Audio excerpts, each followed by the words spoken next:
जो लोग इस वीडियो को देखने के बाद में चैनल को सब्सक्राइब नहीं करते वो 3 दिन में गायब हो जाते हैं।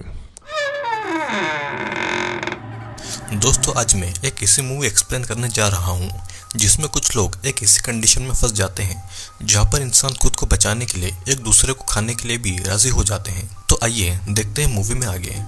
मूवी की शुरुआत में इवा एक अपार्टमेंट की खिड़की से बाहर देख रही थी जहाँ पर एक बड़ा धमाका हुआ था। यह धमाका न्यूक्लियर बॉम्ब का था जिसकी रेडिएशन धीरे धीरे बिल्डिंग की ओर आ रही थी। इवा उस धमाके को देख ही रही थी कि तभी उसका बॉयफ्रेंड सैम उसे खींचकर रूम से बाहर ले जाता है और वे सीढ़ियों से नीचे उतर कर जा रहे थे जहाँ पर अपार्टमेंट के बाकी लोग भी उनके साथ में भाग रहे थे। धमाके की रेडिएशन धीरे धीरे उनकी बिल्डिंग के पास भी आ रही थी और इसीलिए सभी नीचे बेसमेंट में बने एक बंकर में जाने की कोशिश कर रहे थे। वे सभी लोग उस बंकर में घुस पाते उससे पहले ही बिल्डिंग के सुपरवाइजर मिकी बेसमेंट का गेट बंद कर रहा था, लेकिन जैसे तैसे फिर भी वे लोग उस बंकर में घुस जाते हैं और बेसमेंट में अब टोटल 8 लोग थे।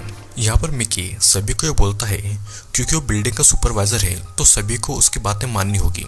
वो बताता है कि वो बहुत सालों से इस बिल्डिंग के इस एरिया में रहा करता है और इसीलिए उन सभी को यहाँ पर उसी की बातें मानना होगी। वो ये भी कहता है कि कोई भी किसी भी तरह का दरवाजा या खिड़की नहीं खोलेगा क्योंकि उससे रेडिएशन अंदर आ जाएगी और इसीलिए सभी खिड़कियों दरवाजों को टेप से पैक कर दिया जाता है। यहाँ पर मार्लिन की छोटी बेटी वेंडी मिकी से कहती है कि वो यहाँ से जाना चाहती है तो मिकी इस बेचारी बच्ची को ये धमका देता है कि अगर वो बाहर गई तो उसका चेहरा पिघल जाएगा और उसके बाल पूरी तरह से झड़ जाएंगे। फिर इधर एक आदमी डेल्विन मिकी से पूछता है कि उसका आगे का क्या प्लान है, जिस पर मिकी का कहना था कि वो तो सभी को बाहर जलता हुआ छोड़कर खुद अंदर रहने वाला था। डेल्विन के पास में रेडियो फोन था और वो हेल्प के लिए किसी को कांटेक्ट करता है, लेकिन उधर से कोई भी रिस्पॉन्स नहीं मिल रहा था। इवा ये भी नोटिस करती है कि बेसमेंट में एक लॉक्ड रूम है और मिकी से उसके बारे में पूछती है। मिकी का कहना था कि ये उसका प्राइवेट रूम है और सभी उसके उस रूम से दूर रहे। अब फिर बहुत देर तक अंदर रहने के बाद में जॉश और उसके एक फ्रेंड बॉबी का सब्र टूट गया था और वो बाहर जाना चाहते थे, लेकिन मिकी एक कुल्हाड़ी लेकर आता है और उसे डराकर उन्हें बाहर जाने से रोकता है और वो बताता है कि उन्हें पता होना चाहिए कि जब अमेरिका ने जापान पर बॉम्ब गिराया था तो जापान के लोगों का क्या हाल हुआ था। वो कहता है कि जो लोग ब्लास्ट में मर गए थे वो बहुत ही किस्मत वाले थे और जो बचकर रेडिएशन की चपेट में आ गए थे उनका बहुत बुरा हाल हुआ था। उनके शरीर में कैंसर और कई बीमारियां हो गई थी। अब फिर जैसे तैसे कुछ दिन बीत जाते हैं और जॉश पैक्ड बीन खाकर बोर हो गया था, जिस पर मिकी उसे याद दिलाता है कि उसी की बदौलत ये सब यहाँ पर कुछ खा पी रहे हैं। फिर सैम भी मिकी के इस बिहेवियर से बड़ा नाराज था। वो मिकी को उल्टा सीधा बोलता है और मिकी उसे एक पंच देकर चुपचाप करवा देता है। फिर इवा और बाकी के लोग उसे चुप रहने को कहते हैं और फिर सडनली उन्हें ऊपर से कुछ आवाजें भी आती है।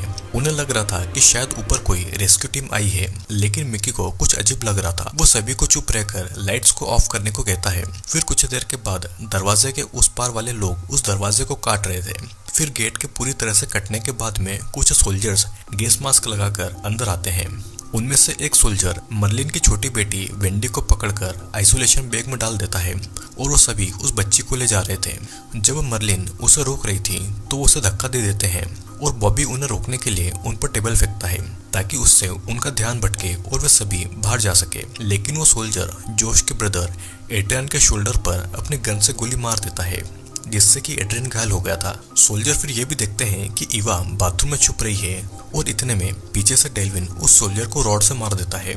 इधर दूसरे रूम में मिकी सोल्जर को हैंडल करता है और उसे चाकू से कई बार स्टेप भी करता है। फिर वो उसी की गन से उसे शूट करके दूसरों की जान बचाने के लिए चला गया था। दूसरे सोल्जर दूसरे रूम में बाकी के लोगों को मारने गए थे, लेकिन पीछे से माइकी आके उनके कंधे पर लगे ऑक्सीजन टैंक को फोड़ देता है और फिर सभी घायल एड्रियन को लेकर आते हैं और इवा एड्रियन की इंजरी का ट्रीटमेंट कर रही थी। डेल्विन जॉश को कहता है कि वो उसके भाई को कुछ नहीं होने देंगे क्योंकि गोली बस उसके मांस को छूकर निकली है। फिर सभी उन सोल्जर के सूट को उतार कर देखते हैं और उन्हें लगता है कि ये अरब कंट्रीज के लोग हैं जो कि इस न्यूक्लियर अटैक के पीछे हैं। डेल्विन जब उसका मास्क निकाल कर देखता है तो वो एशियन सोल्जर्स थे जो कि शायद नॉर्थ कोरिया के हो सकते थे। मर्लिन फिर दरवाजे पर लगी टेप्स को हटा रही थी ताकि वो बाहर निकलकर अपनी बेटी वेंडी को ढूंढ सके और उसे रोकने के लिए सभी आदमी उसे पकड़कर स्टोरेज रूम में डाल देते हैं क्योंकि अगर वो डोर खोलती तो रेडिएशन अंदर आ जाती। डेल्विन को रेडियो पर सोल्जर की आवाजें सुनाई दी थी और वो इंग्लिश लग रही थी और वो माइकी की जेब में एक हॉटडॉग का सॉसेज देखता है जो कि मिकी चोरी छुप कर खा रहा था और मिकी जवाब में कहता है कि ये जगह उसकी है और जो चाहे यहाँ पर कर सकता है। इधर इवा मर्लिन के लिए खाना लेकर आती है, जो कि अपनी बेटी के गम में रो रही थी। फिर ग्रुप ये डिसाइड करता है कि वो सोल्जर के बायोसूट पहनकर बाहर जाएंगे और देखेंगे कि आखिर बाहर चल क्या रहा है। सभी डिसाइड करते हैं कि डेल्विन जाएगा, लेकिन मिकी का कहना था कि अगर डेल्विन वापस नहीं लौटा तो क्या होगा, और इसीलिए वे सभी जोश को भेजते हैं क्योंकि वो अपने भाई एड्रियन के लिए जरूर वापस आएगा। उसके जाते समय मर्लिन उसे वेंडी को वापस लाने की रिक्वेस्ट भी करती है। फिर जब बाहर का गेट खुलता है तो उनका पूरा एरिया प्लास्टिक से सील कर दिया गया था। जोश उस प्लास्टिक की टनल से एक लैब में पहुंचता है। उसने सोल्जर का सूट पहना हुआ था तो कोई भी उसे नहीं पहचानता। वो वहां पर कई सारे बच्चों को आइसोलेशन पॉट्स में देखता है और उनके सर के सारे बाल काट दिए गए थे और उन बच्चों की आंखों को टेप से बंद कर दिया गया था। जोश वेंडी को देखकर उसे जगाने की कोशिश करता है, लेकिन वो नहीं जागती और दूसरे आदमी को पता लग गया था कि जोश असल में कोई और आदमी है। वो आदमी जोश की ऑक्सीजन ट्यूब को निकाल देता है, जिससे कि जोश को भागना पड़ता है। उसके पीछे 2 सोल्जर्स अभी भी आ रहे थे और इसीलिए वो उन्हें शूट कर देता है और वो फिर से बंकर की ओर भागता है, लेकिन भागते समय उसकी गन बाहर ही छूट जाती है। वो वापस आकर सभी को बताता है कि बाहर एक लैब है जहाँ पर कोई भी बचे हुए लोग नहीं है और ना ही कोई उन्हें बचाने वाला है। वो मर्लिन को यह भी बताता है कि उसकी बेटी वेंडी अब नहीं रही, जिसके बाद में जल्दी ही ग्रुप को फिर से दरवाजे की आवाज आती है, लेकिन इस बार बाहर मौजूद लोग उस दरवाजे को खोल नहीं रहे थे, बल्कि उस दरवाजे की वेल्डिंग की जा रही थी ताकि कोई भी अंदर से बाहर नहीं जा सके। अब धीरे धीरे कुछ दिन ऐसे ही बीतते हैं और जोश ये नोटिस करता है कि उसके शरीर में रेडिएशन की वजह से कमजोरी आ रही है और मरे हुए सोल्जर की बॉडीज अब सड़ रही थी, जिससे कि भयानक बदबू आने लगी थी। माइक का कहना था कि उन्हें सोल्जर्स की बॉडी को सड़ने नहीं देना चाहिए, बल्कि सड़ने से पहले ही उन्हें खा लेना चाहिए क्योंकि जल्दी ही उनका खाने का सामान खत्म हो जाएगा। लेकिन कोई भी उसकी बात से सहमत नहीं था और वो डिसाइड करते हैं कि सोल्जर्स की बॉडी को नीचे एक सेप्टिक टैंक में डाल देंगे। फिर बॉबी एक कुल्हाड़ी लेता है ताकि वो बॉडीज के टुकड़े टुकड़े कर सके और फिर वो बॉडीज को छोटे छोटे टुकड़े करके उसे प्लास्टिक बैग में बांधता है और मिकी उन्हें सेप्टिक टैंक में डाल रहा था। इधर हम देखते हैं कि जोश और एड्रियन बातें करते हैं, जहाँ पर जोश उसे बताता है कि वो बस उन दोनों को यहाँ से बाहर निकालने का रास्ता ढूंढने के लिए बाहर गया था।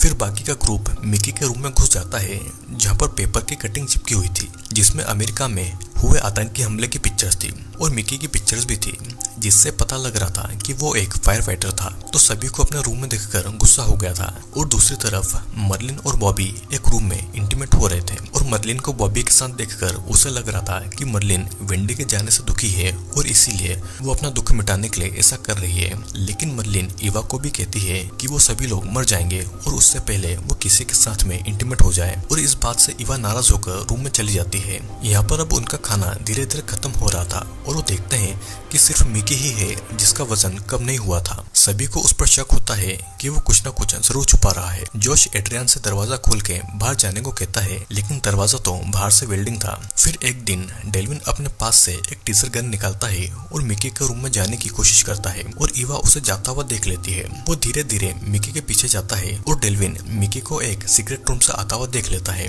और वो टीजर गन की मदद से मिकी को वापस से सीक्रेट रूम में ले जाता है। उस रूम के अंदर अंधेरा था और इसका फायदा उठाकर मिकी एक राइफल से उसे शूट कर देता है। इवा देखकर वहां से भागती है और बाकी को इसके बारे में बताती है और उन्हें मिकी ये कहता है कि उसने बस अपना सेल्फ डिफेंस करने के लिए डेल्विन को मारा है। पूरे ग्रुप को मिकी पर विश्वास नहीं था और वो सभी मिकी को पकड़कर बांध देते हैं, लेकिन वो उस हिडन रूम का दरवाजा नहीं तोड़ पाते। जोश को बहुत गुस्सा आ रहा था और वो इवा से राइफल मांगता है ताकि वो मिकी को मार सके, लेकिन इवा उस राइफल को सेप्टिक टैंक में फेंक देती है क्योंकि वो नहीं चाहती थी कि कोई भी यहाँ पर आपस में खून खराबा करे। लेकिन बॉबी और जोश मिकी को बहुत पीटते हैं ताकि वो उस दरवाजे का लॉक का पासवर्ड उन्हें बता सके। फिर जोश मिकी की एक उंगली को काट देता है और बाकी के लोग इस खौफनाक नजारे को देख रहे थे। फिर जोश अब उसका अंगूठा काटने वाला था और डर के मारे मिकी उन्हें कॉम्बिनेशन बता देता है और जैसे ही वो सीक्रेट रूम का दरवाजा खुलता है तो अंदर बहुत सारा खाना और पानी था जो कि बंकर में बहुत टाइम से स्टोर किया हुआ था, जिससे कि सभी अपना पेट भरते हैं। जोश मर्लिन की इंसल्ट करते हुए कहता है कि उसे अपने नाइटी के ऊपर कुछ डाल लेना चाहिए क्योंकि वो उसका खाना नहीं खा पा रहा है। और फिर सैम उसका जैकेट मर्लिन को दे देता है और जॉश और बॉबी उसका मजाक उड़ाते हैं कि उससे मर्लिन के साथ में इंटीमेट हो जाना चाहिए, क्योंकि जब से वो इस बंकर में है तब से सैम ने इवा के साथ में कुछ भी नहीं किया है। जिसके बाद में जॉश मर्लिन की और इंसल्ट करता है और फिर इवा इसीलिए उसका डिफेंस करती है, लेकिन मर्लिन को ये नहीं पसंद था और इवा वहां से निकलकर दरवाजे के पास जाकर उसे खोलने की कोशिश करती है। फिर सैम उसके पीछे पीछे आता है और उसके साथ इंटीमेट होने की कोशिश करता है, लेकिन इवा उससे दूर कर देती है। यहाँ पर काफी दिनों से बंद होने पर जॉश और बॉबी मर्लिन का फायदा उठाकर खुद को खुश कर रहे थे और एक दिन इवा खुद अपनी आंखों से उन्हें मर्लिन के साथ बदतमीजी करता हुआ देख लेती है। वो देखती है कि जॉश और बॉबी मर्लिन के गर्दन को बेल्ट से दबा रहे हैं। फिर एक दिन मर्लिन खुद इवा के सामने आकर रोती है और इवा उसे उनके साथ रहने के लिए कहती है, लेकिन जॉश और बॉबी जल्दी वहां पर आ जाते हैं और उसे पकड़कर ले जाते हैं। फिर एक दिन बॉबी इवा और सैम को मिका का ध्यान रखने को कहता है। फिर वे इवा को उसके रूम में भी बुलाते हैं। इवा वहां पर जाती है और जॉश उससे कहता है कि वो उसे खाना और पानी देंगे, लेकिन इवा को उसके बदले में कुछ और देना होगा। लेकिन ये बात जॉश के भाई एड्रियन को पसंद नहीं थी। इवा जब मिकी को खाना खिला रही थी तो मिकी उसे एक और गन के बारे में बताता है जो कि उसने रूम में छुपा कर रखी हुई थी। इवा सैम को गन लाने को कहती है, पर सैम को मिकी पर विश्वास नहीं था और सैम भी जॉश और बॉबी को ज्वाइन कर लेता है। इवा सैम से बातें करने के लिए उनके रूम में जाती है और जॉश उससे उनके साथ ट्रूथ और डेयर खेलने को बोलता है। इवा ट्रूथ चूज करती है और जॉश उससे क्वेश्चन करता है कि क्या वो सच में सैम से प्यार करती है, जिस पर इवा हाँ कहती है। फिर वो जॉश से पूछती है कि क्या उसे मिकी को टॉर्चर करने में मजा आया, जिस पर वो कहता है कि वो मिकी को टॉर्चर तो नहीं करना चाहता था, लेकिन ऐसा करना जरूरी था। फिर जॉश सैम को डेयर देता है कि वो डेल्विन की डेड बॉडी को टुकड़ों में काटे और बॉबी सैम को कुल्हाड़ी पकड़ा देता है। फिर सैम बाथरूम में जाकर उसे काटने की कोशिश करता है, लेकिन वो ऐसा नहीं कर पाता। फिर जॉश इवा से ऐसा करने को कहते हैं और अगर उसने ऐसा नहीं किया तो वो दोनों मिलकर सैम का हाथ काट देंगे और इसीलिए इवा डेल्विन के टुकड़े कर देती है। जॉश की हालत धीरे धीरे और खराब हो रही थी और इसीलिए वो खुद के बाल शेव कर लेता है। वो बॉबी को भी गंजा कर देता है और कहता है कि दोनों अब भाई लग रहे हैं। यहाँ पर इवा जब मिकी से उस दूसरे गन के बारे में पूछती है तो बताता है कि वो गन एक रेड कॉफी के कैन में है। मिकी का ये भी कहना था कि इस बंकर से निकलने का एक और दूसरा रास्ता भी है जो कि उस सेप्टिक टैंक में था, लेकिन वहां से निकलने के लिए उसे ह्यूमन के वेस्ट मटेरियल से निकलना होगा। इवा फिर जॉश के रूम में जाती है जहां पर वो रेड कैन को देख लेती है, लेकिन जॉश और बॉबी दोनों इवा के साथ गंदी हरकतें करने लग गए थे। इवा उनसे दूर जाने की कोशिश करती है और देखती है कि दोनों ने मर्लिन को मार डाला है। फिर वो उस रूम से बाहर आकर एड्रियन को बताती है कि मर्लिन के साथ उसके भाई और बॉबी ने क्या किया। अब इवा के बाल भी धीरे धीरे झड़ रहे थे और रेडिएशन से उसकी भी हालत खराब हो रही थी। वो डिसाइड करती है कि लाइट्स ऑफ करके सैम को गन लेने भेजेगी।